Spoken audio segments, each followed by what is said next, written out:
Hey, what's up guys, G1X here, and today we're taking a look at NECA's Dog Alien from Alien 3, and this is the first time I've ever owned any type of Alien from NECA, and this is absolutely beautiful. It's actually kind of enticing me to go buy the Queen Alien, which I believe is $100. This was only $18, so you can find this at your local Toys R Us or Hastings, or probably order it online. It's a really nice figure to have if you are a fan of like the 80s era, but to kind of give you a few comparisons, here is the Predator, also from NECA, and that's actually, I believe, like 7 or 7.5 inches, because here is a full 6 inch. I know that some of the Star Wars figures in the Blackline series aren't really 6 inches, but this one is 6 inches, and you can see that they just tower above this Boba Fett here. So the alien's not even fully extended either with its legs, so you can do all types of poses with this guy. I think these look just really, really good on your shelf, and there's a lot of things that you can do with it. So I wanted to kind of bring it up so you can see it in the detail. Now, one of the things that I'm glad it does come with is this clear stand, and you can see that you just kind of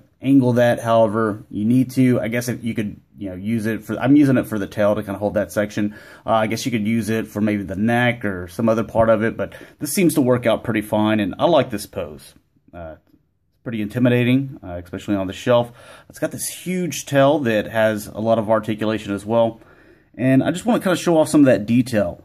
Now, you can see that it's kind of glossy looking. That's the way that it looks in hand. That's not the camera doing any type of tricks there. It makes it have that shiny, slimy look like you saw in the movies, and I really like that they were able to implement that into the figure. Just detail all over. Let's see if we can get a better shot of those legs there. That's just incredible. I love this. And look at the head, if you can see with the lights coming through here. So it's got that clear top there. And you can see all the detail on the arm. I'm just really digging this. This was something that I wasn't really sure on. And I was like, you know what? Let me pick this up and let's try it out, and it makes me want to go buy more of them now, and that's kind of the trip I took down whenever I bought some of the Predator figures. But just incredible figure. I think it's worth picking up for $18 because you get so much for it. Now, as far as the posability, we're going to go ahead and take it off its stand, and you can see just that's all it is right there. This thing, if you wanted to, I mean, you could extend those legs out. I mean, it'd look a little ridiculous, but to kind of give you an idea, here is that Predator again, and here is the full 6 inch Boba Fett.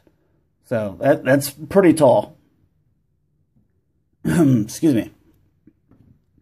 But let's be realistic. You're not gonna pose it that way.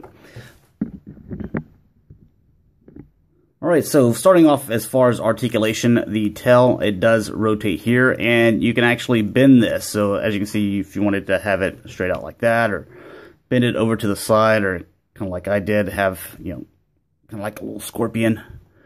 It bends all throughout here, and it can kind of twist. As you see, I have it all twisted around. So really nice, and it doesn't feel like it's going to break at all, so that's something that I do like. The head does have a neck joint there, so you can see that this can twist. Let's move these arms out of the way. But you can see that the head does rotate quite a bit there. Does go back and forth. The neck joint seems pretty strong. It doesn't seem loose at all. The mouth, you can actually push that tongue in there, and you could close the mouth up. So let's make sure we focus in on that, get a little bit better look. And like that, the painted teeth, I mean, just detail all over this figure. Obviously, take that out. As far as the arms, these arms, they can have a joint right here, so they can go up about this far. They can rotate, 360 degrees if you wanted them to. The elbow joint, excuse me. It actually has two joints here. So you have a joint that bends here, and then you have a joint that bends there. So you can bend forward with this section here, or bend with just that section there. You also have, well, this turns here, but this also rotates on that joint, as you can see. So you have two rotations with this and also this. Then you have the wrist, which goes back and forth and also rotates as well. And the fingers are soft, so as you can see, you can spread them around. So maybe if you could, bend them or hold them into place for a while, then maybe you can get a little bit of posability, but it's not meant to. With the chest section, I found myself kind of having a little bit of issues with that. It seems to, after I've moved it around, it feels like it'll sit in a pose a little bit better now. But at first it was just, every time I raised it up, it was just falling down. But after I kind of worked with it and, I don't know, it seems like that would loosen up the joint, but in reality, it kind of made it a little bit tighter, and it doesn't seem to be falling down anymore. So it's just kind of strange, but it works fine. You can see that you could go 360 with that if you wanted to. You can, app crunch all over the place. So there, with the legs, they can go out this much just because this section here is, what am I thinking? It's, resistance there. It's not allowing them to go out any further. It can go in. You can go back and forth. Like if you can do one, there's like a little peg that goes across there, so they're fitting on there. Sometimes whenever you raise one, the other one will raise, but they are separate. The other thing with this, you can see you can rotate there. The knee, you have a double jointed knee.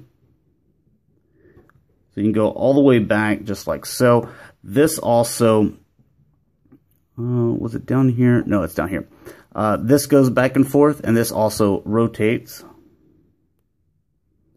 So you can get a lot of movement out of that. And then you have the foot as well, where it can go back and forth, and it also rotates as well. So a lot of articulation with this guy. It's just, get them into a pose that you really like.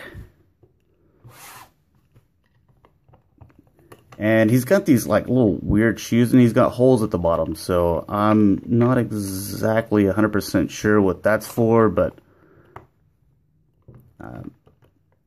the legs, I guess, are a little bit loose just because of all that weight. But that's a pretty impressive figure, especially for $18, what you get. I mean, this is a collector's item. This is aimed at adults, even though I was taking pictures with my 1 week, old nephew. He was asleep, so he's not going to have nightmares, hopefully. But really cool design. And if you wanted to do some of that, Alien versus Predator stuff, then these two guys look pretty nice on the shelf together. So thanks a lot for watching, guys. Hopefully you enjoyed. I think it's worth picking up if you've got, $18 to spare, or $20. But talk to you guys later. Peace.